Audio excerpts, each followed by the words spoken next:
Everyone, welcome back to Ag Literacy with Kayla.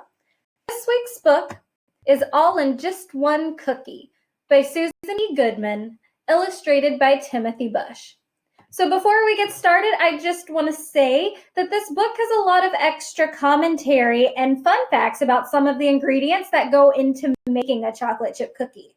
So if you have time, I highly recommend going back through this book reading again to see what some of our friends have to tell you about some of the ingredients. So let's get started. They're on their way. I've got to get cooking, says Grandma, hanging up the phone. The butter is already out waiting. Grandma stoops and stretches to gather the rest of the ingredients for chocolate chip cookies. Ready? Set, go! Butter. Plop one, says Grandma as the first stick of softened butter drops into the mixing bowl. And plop two. Butter starts with a hungry Vermont cow eating the grass and grain that help her make milk. A dairy cow can produce almost 50 pounds of stuff a day. It takes 21 pounds of milk to make a pound of butter. Nowadays, farmers use machines to milk cows. Another machine then spins the milk around so fast that it comes apart. The heavier liquid flows outward. The lighter cream is pushed to the center, then up and out. To the churn, which swirls the cream into a crashing sea of milky foam. After a lot of slosh and jiggle, a grain of butter appears, then another and another. Soon, all of these grains get pushed along to be washed and drained.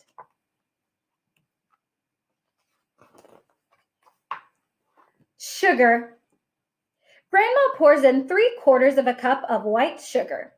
Then she packs a measuring cup 3/4 full of brown sugar. When she turns it upside down, a soft brown pyramid falls into the bowl. At the mill, huge rollers squeeze the chopped cane. They produce a waterfall of juice that is boiled into ever thicker, ever sweeter brown syrup. Just as the last liquid boils away, a few sugar crystals are added, and the sugar in the syrup plays follow the leader. One speck after another changes into brown crystals, or raw sugar. To become white sugar, these crystals get a shower that washes away their golden coat of molasses. But this cleaning turns them back into syrup, so that water must once more be boiled away.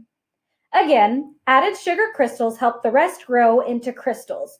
This time, white sugar. Brown sugar gets a shorter shower, so it keeps some of its molasses coating and some of its deep flavor. Like white sugar, this brown syrup boils back into crystals. Slightly soft, slightly sticky. The brown sugar is packed into airtight plastic. That way it stays moist until Grandma uses it. Vanilla. A luscious smell drifts through the kitchen as Grandma drizzles a teaspoon of vanilla into the bowl. Better than perfume, she declares, putting a dab behind each ear. She beats the ingredients until they're creamy. A new flower blooms on the vanilla vine, and the race is on.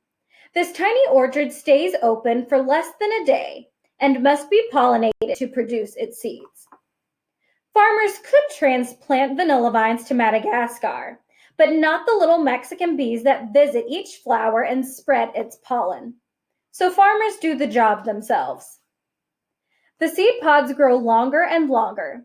Each is picked as soon as the first streak of yellow colors its tip. The pods ripen by soaking up the morning sun and resting in an airtight box at night. Then they are bundled and sent to a factory to be chopped into pieces. A liquid is poured over them again and again until it takes on their scent and savor. This extract will bring vanilla's rich taste to ice cream, cakes, and chocolate chip cookies. Eggs. Grandma cracks one egg into the bowl, and then another. This time she beats the mixture until it's light and fluffy. 30 minutes after laying her last egg, a hen in New Hampshire starts making another one. It takes just a few hours to form the insides, then 20 more to make the shell. About a day later, between 5 and 11 a.m., she picks her favorite nest. It has red curtains around it. Hens like their privacy. Her egg rolls onto a moving conveyor belt underneath the nest. It joins thousands of others traveling this egg highway out of the giant barn and through a tunnel to another building. They stream through a car wash for eggs that spins them and cleans them with warm water and brushes. The eggs pass over strong lights so people can see the inside. Workers remove the cracks and the dirties, making sure the rest are perfect grade A's. Weighed and sorted into sizes, the eggs gently roll to their packing stations, where they are put into cartons. Long before a day is passed, the eggs are in a refrigerated truck heading to the supermarket. Salt. Grandma spills a bit of salt when she pours it into this teaspoon measure. Grandma isn't superstitious? Not really, but she tosses a pinch over her left shoulder. Grandma's salt comes from the Pacific Ocean. Water is pumped into shallow ponds near San Francisco. There, sun and wind start evaporating the water, coaxing it into the air.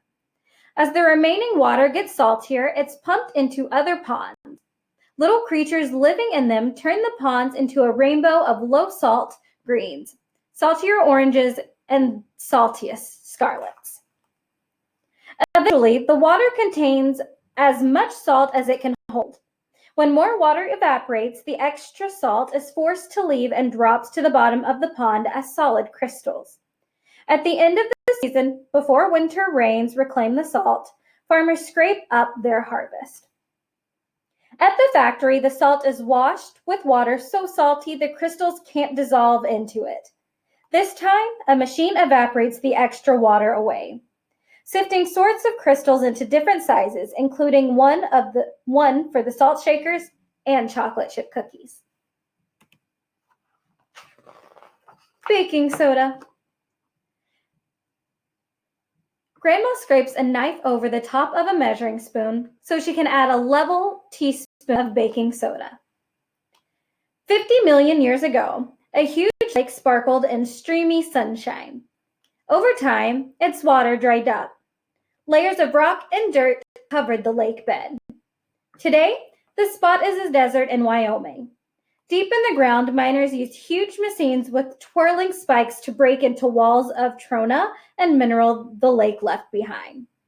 Conveyor belts send the chunks back through the miles of tunnels to be hoisted above. Crushed, then baked, washed, then dried, the mineral travels by train to the baking soda factory. There it is dumped into a tank as big as a house, mixed with hot water and carbon dioxide gas.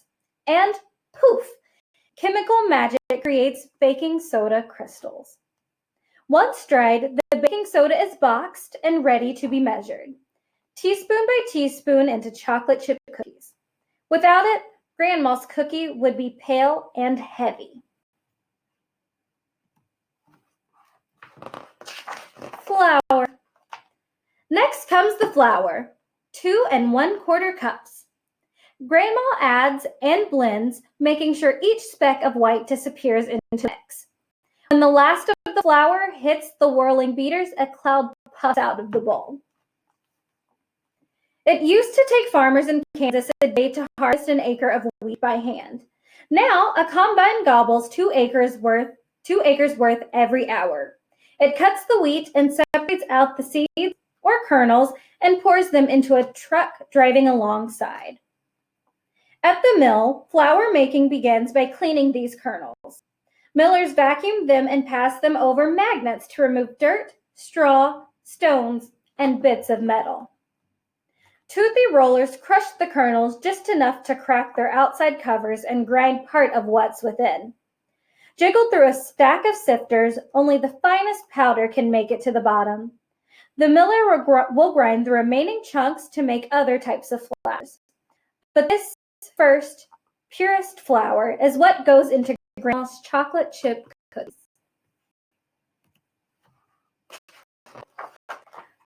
chocolate. Grandma sprinkles cups of chocolates onto the dough. A few fall on the counter. What delicious pity, says Grandma, popping them into her home.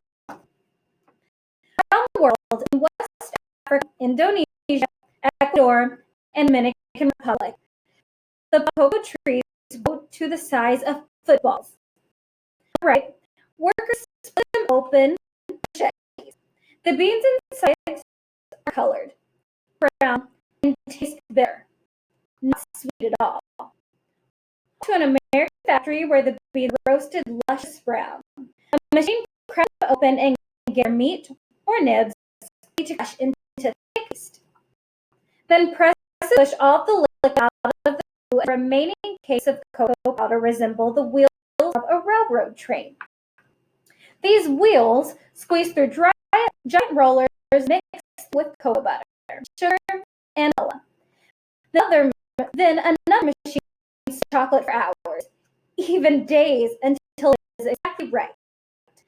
Finally, dollops of hardening chocolate are ready for your starring roll in chocolate chip cookies.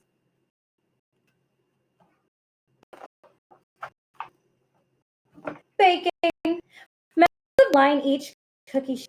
Grandma slides them into the hot oven and sets timer. In the oven, 175 degrees of heat starts steaming the dough.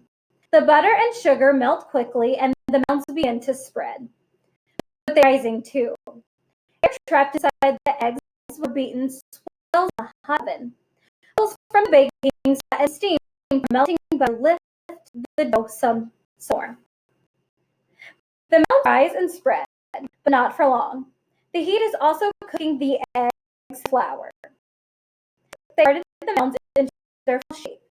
Then sugar and baking soda turn them into an inviting golden brown. In about 10 minutes, the heat has done its job. The ingredients have become something new. Chocolate chip cookies ready to come out of the oven.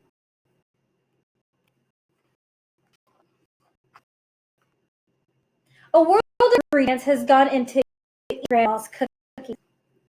The cookies are out and cooling when the door chimes. The world's sweetest, Grandma exclaims.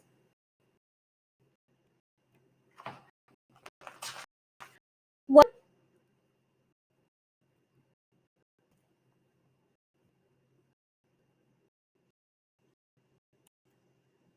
The end. I hope you guys enjoy our trip around the world to get all of the ingredients that it takes to make a delicious chocolate chip cookie. So this book does not have a particular activity. You may be able to find something to go along with it on the Ag in the Classroom website, but stay tuned for Eileen's video on Monday, as she is going to show you how you can make a delicious chocolate chip cookie at home. If you have any questions, feel free to reach out to us. I have our email address down at the bottom of the slide. I hope you guys have a great weekend, and I look forward to seeing you all next Friday. Bye.